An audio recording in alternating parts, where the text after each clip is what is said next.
Við ákváðum það að hafa þetta ár svona einhverja áskoranir og kannski helsta nýjungin það að nú tökum við fjallamánuði sem að allt árið sem að hefur alltaf verið hlé hjá okkur yfirleitt yfir veturinn. En núna það ekki hlé.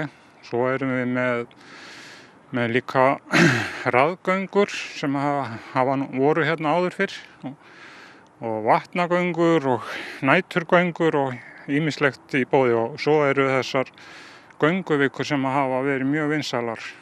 Það 2 gönguvikur. Þá gengið á hverju degi, alla vikuna. Og þið sem sagt voruð að ganga á fyrsta fjallið núna nýlega. Hvaða fjall þetta sem þið ætlaði að ganga á? Það nú hvort ég man nú öll fjöllin en þetta var Leifsstaðafell sem hérna upp á Vaðlaheiði. Það var Þingmannahnjúkur, margir kannast við hann.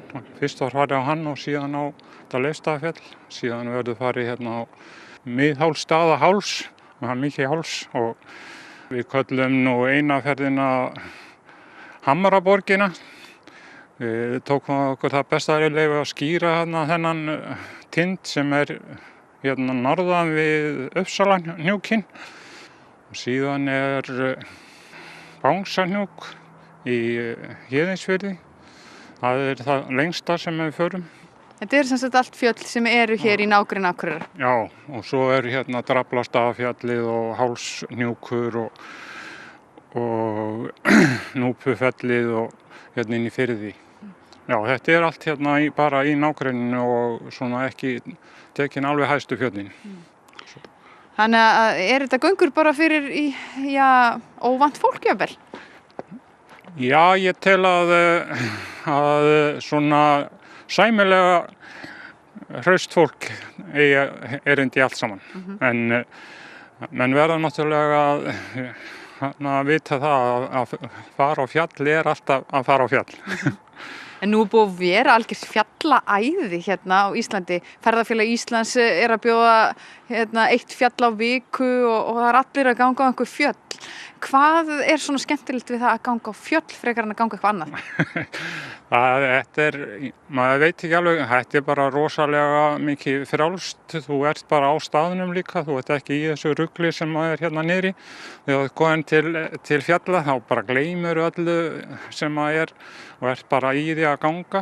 Og ég held að þetta sé svona, að þú ferð bara í annan heim í raun og það má nú geta þess að ferðafélagið nú stofnað 36 og bauð upp á að fara upp á súlur lengi vel.